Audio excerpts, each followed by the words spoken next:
Hello there, welcome to Beauty at Work. We are in between seasons at the moment, so please check out this clip from one of our episodes. Why does wonder matter? In this clip, Yale psychologist Dr. Frank Keil discusses the importance of facilitating wonder in education and why we shouldn't underestimate kids. Here's what he has to say. Wonder's had various senses over the years, and sometimes it's varied pretty close to awe, sometimes quite different. I see it as, I propose to use it as a much more active sense of really wanting to know what lies beneath, trying to find out, asking questions like why and how, what if. All can sometimes be seen as sort of standing back and going, oh, wow, isn't this beautiful? And almost kind of a more dumbstruck, passive mode. So I very much want to get the notion of engagement and question asking and exploration. And curiosity can be about facts. I think wonder is more about mechanism. Why does this work? Why is it this way? So if you're just curious about what the batting average of Ted Williams was, that's not so interesting to me. I want to know why he was able to do that. How come he could see the seams on the baseball and stuff like that? That's great. So what attracted you to this topic? Why did you set out to write this book? And what did you find along? Sorry, go ahead. I think I was surprised to learn just how much whatever we can think of as question asking and wonder-like behavior seemed to crash when kids hit elementary school. You know, they're going up to asking sometimes wonder every few minutes in this four-year-old, and then they hit school, and some classic studies document that sometimes they will ask one or two why questions a day or none. It's as if it gets completely stifled. Now, I don't think it's on purpose. I don't think people are trying to do this, but what happens is a convergence of negative factors. Many teachers underestimate that children can understand deep, abstract things and causal kind of arguments. So they just give them facts, but they don't want the facts. They want to know why those facts exist. The huge pressure in many countries towards standardized testing and assessments reinforces that fact-based kind of litany. The pressure on teachers with large classes to get results makes it very hard for them to have engaged discussions with kids. I talk at some length about the Finnish Revolution in schooling, which resulted in a lot more kind of wonder kind of activity. So I think it's totally doable, but I was concerned about that. And then, I noticed that there's some people who are lifelong wonderers who are just amazing. Richard Feynman is a wonderful example. And Jennifer Doudna in the genetics area. These people, if you read their biographies, we just couldn't help but want to know how the world works from the moment they were born practically, and they never stopped. The hunger was so strong.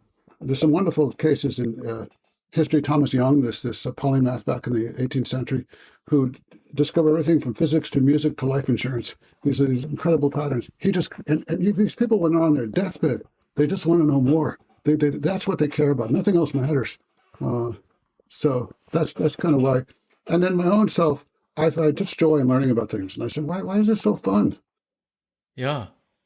So was there anything you discovered as you were putting the book together that surprised you, that you didn't expect? A few things. One thing I'm actually working on more now is the sort of mechanism, encroaching desert, I call it, the way in which the world is becoming less obvious to children, how it works. My 1963 Triumph Spitfire had 0 transistors in it. It didn't have a radio. The comparable car today, like a Mazda Miata convertible, has something like 3 billion transistors. Everything's encased in blocks or silicon. You can't tell what the hell anything works.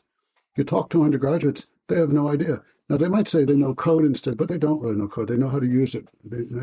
So I worry that the most revealing, interesting things about how things work in the world are disappearing a bit. And I'm trying to get a better handle on that. So that surprised me. I was surprised at how wonder is so powerful in young kids. I had not realized how much it spurts before any schooling starts, and how it surges. And then I was really surprised at how it gets shut down. Right. Yeah. Well, I'd love to follow up on a couple of those things as we go through along. I mean, so let's talk about the I guess one of the core things that you argue here is that what we're wondering about fundamentally is causal mechanisms, right? That really is what children, as well as scientists, the scientists we talk to, we find that just across the countries that we studied, it was some 70+% of scientists, for them, what they find beautiful about science is the ability to grasp the inner logic of systems or the hidden order behind the patterns they see. And that seems to be, from your work, it suggested that this is just a natural extension of what we're drawn to as children. What are what are causal mechanisms, I suppose, and what draws us to them as children? Well, we were surprised because we've done some work in our own lab on just how driven kids are to understand mechanisms. If you do a magic trick to a young kid, they want to crawl behind and take apart the device and figure out how the hell you did that. They like mechanism more than facts. We've done a lot of studies showing this. They just really want to know why and how. The reason why they do that, it gets a much better payoff. It gives them more inductive power. If you know something about mechanism, you're more likely to figure out what else has the same mechanism. So it's a much more powerful insight. They prefer experts who know mechanisms over experts who know facts. This is before they go to school. So they've learned this is a very powerful tool towards figuring out what the world is like. I don't know if they like all mechanisms. I think they like the ones that are like clockworks, the ones that look kind of, they can almost visualize. And I think that maybe because we're sitting on top of a spatial system that's very evolutionarily old. So I like to see things laid out kind of spatially. Interesting question about this when we get into sciences is some people in areas of physics think there's no such thing as cause in the basic physics. It's just equations. Bertrand Russell once argued that, although he changed his mind later. And so I like to think it's very hard to think without cause. I think we really like to see things having effects and cascading downwards and looking at the branching architecture, if that's what it is, the cascade. Right. Yeah. So what are the factors then that you found that facilitate this sense of wonder, this sense of drive to understand causal mechanism? Well, to help it, if you're a parent or a teacher or just another adult, is to listen to the kids and ask them open-ended questions. Do not ask them how many X, Y. Ask them, wonder how this works, or wonder, what if we did this? Or what do you think this would be? Get them to think and generate longer responses. If you say, how many legs does it have? Versus, wonder why spiders have this many legs and other animals don't. Why are 5 digits so common across so many different vertebrates? These are the questions that work. But asking simply to report back facts or just say how cute that is, that doesn't get them engaged. So open-ended conversations and actually relative to your sharing a partnership with them. All of us have enormous gaps of ignorance. And the more you wonder, the more you realize how little you know. And so when you're talking to a kid, you're not stuffing knowledge in their head. You're sharing inquiry with them. You're not the same status. You know more than they do about a lot of things, but you're both wondering together. And I think that's very important. When I interact with my granddaughter, I always like to disclose my ignorance and say, I don't know, let's figure this out. And I think that's very important for them to realize that everyone's in the same boat there. It's the same enterprise. Right. Yeah. I mean, how much do you think the sort of repression of wonder is a result of our particular school system, right? I think of people like Ken Robinson, who've argued that really our schooling model is largely designed to create, foot soldiers for the Industrial Revolution. We want sort of compliant workers. Yeah, well, I don't know if it's, I know that argument in sort of the sort of corporate tech school assembly line models. I don't know if that's all that's going on. I think there's some pretty liberal principals and teachers who wouldn't endorse that at all. But I think they still fall into the same kind of trap, which is they're in a school where they have a lot of kids. They have these mandates to get certain kind of performances out of the kids. And those performances, despite all our national recommendations from panels that you want to look at causal beliefs and mechanism, the tests are almost always fact-based tests. And I document this in the book. The assessments they have to train these kids for are not the ones that they care about. And so, of course, it's going to get stifled. And the poor teacher doesn't have the time in the class to engage in a back and forth conversation, to crawl inside a kid's head and jointly co-wonder. They're supposed to just dump their knowledge into the kid. So again, I don't think it's because they have this kind of a negative view of wonder. I think they just can't get it. They have no time, no opportunity. And they underestimate how much kids can do this. We've done a lot of studies showing that when you ask what they think kids can learn, they greatly underestimate it. We did one study where we showed kids a 7-minute video that is designed to teach adult technicians how to take apart and assemble and repair a diesel engine. And we asked teachers, could we show this to a kindergarten? Would they get anything out of it? And they said, of course not, it'd be stupid. They adored it, and they learned all sorts of abstract principles. And we had to do it certain ways, we had to make it work. But you can actually engage them in surprisingly abstract things, even before they can speak. Infants, I'll tell you one study we did that got me engaged in a lot of this. Imagine you see a display of objects. Let's say it's a bunch of blocks all scattered around the table. A screen comes up, and a ball rolls behind the screen. The screen comes down, and the blocks are all neatly stacked. Infants are very surprised at that. How can you create order out of disorder with just a ball? But if the other thing happens, if it goes from an ordered array to a disordered array, they're totally okay with that. And through a whole bunch of studies, we've shown that they know before they can even speak that only intentional agents, goal-directed agents, can create order out of disorder. And it's like entropy understanding. Now, how they get this, we're still trying to figure that out. It's now been replicated in several labs, so we know it's real. But that's very abstract, hard for even adults to articulate, but present well before they can speak. And so that kind of orientation and ability is something we need to recognize more in them and nurture it. Yeah, and it seems to fly in the face of a lot of common wisdom around privileging concrete versus abstract learning among young children. Right? That's a myth. There's a lot of reasons people believe that kids go from concrete to abstract, but there's no good evidence for it. If anything, they're more abstract than they are concrete because they can't master all the details. You need to go to medical school to know all the diseases and all the germs and all the microbes. But some of the broad principles of healing and curing can be mastered much younger. Yeah, yeah.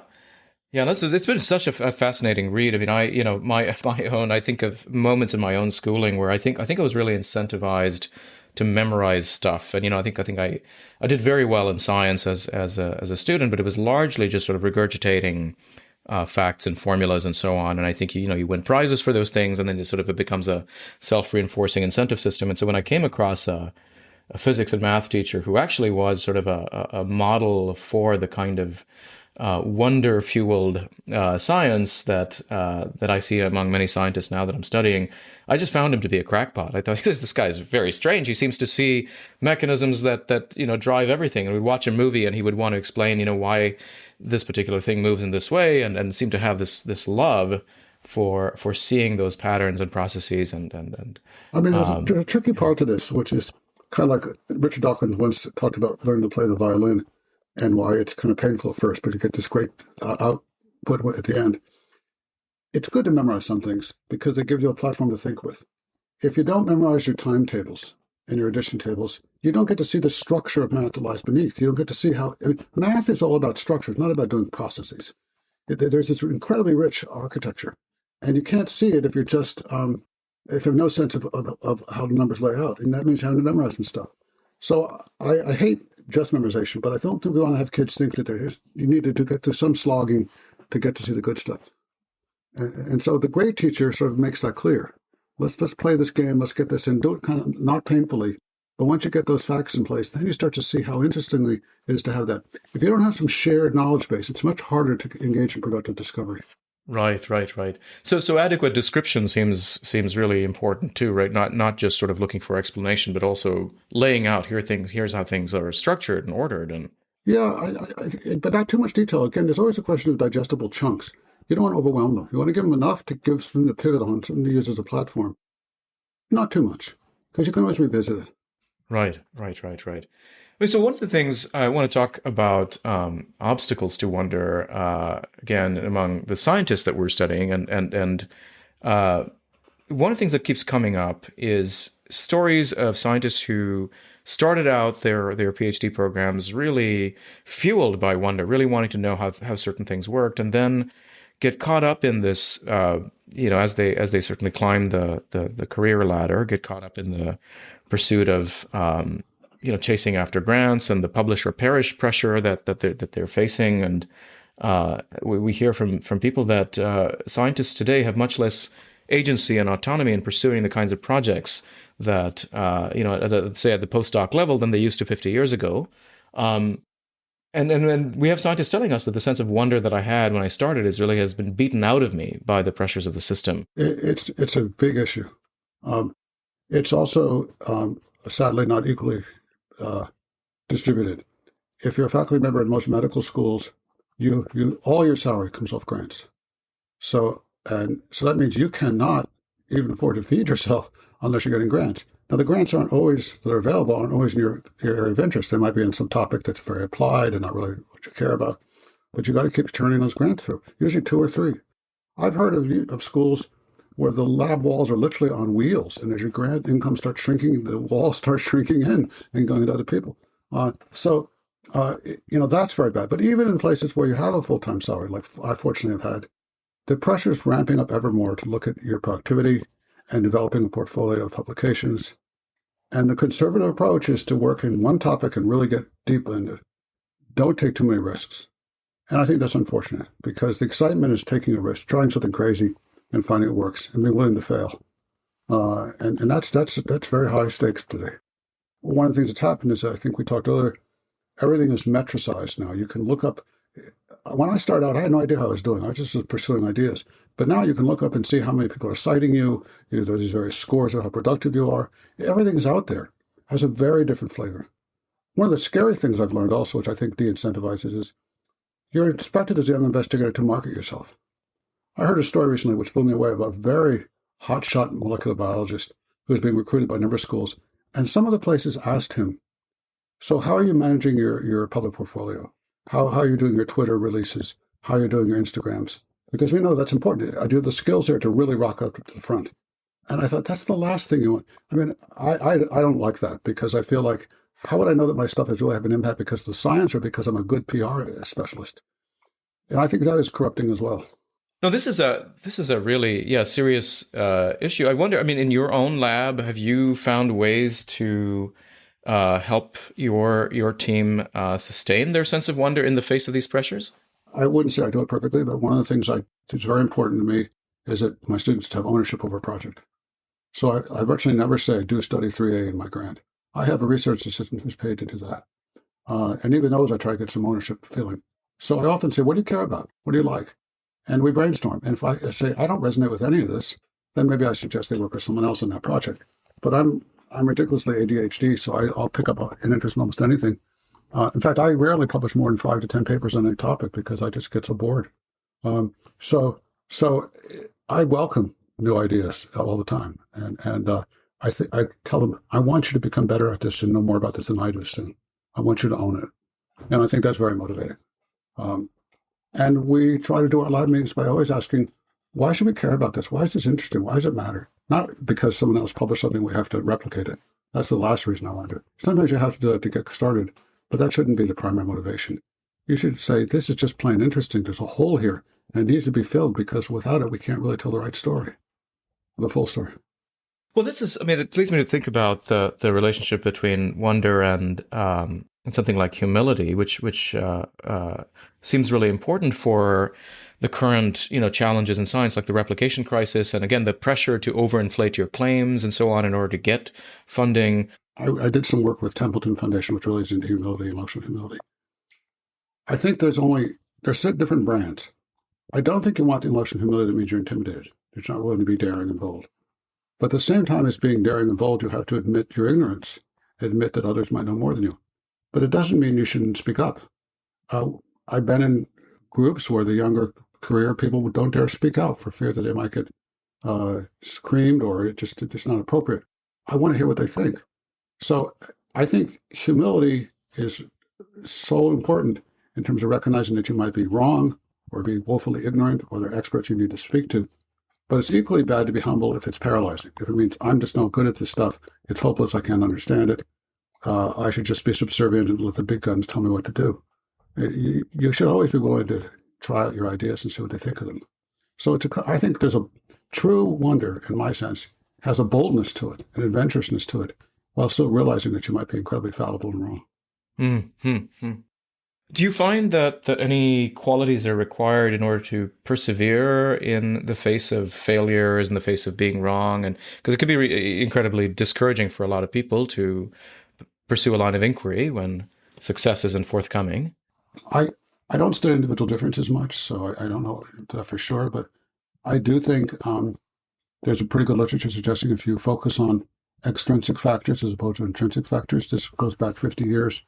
So I want the fame of being a big professor or the big salary, forget that. But if I want some of these big kind of external factors to do this, you'll almost always be unhappy. But I said, I want to satisfy my urge to know why.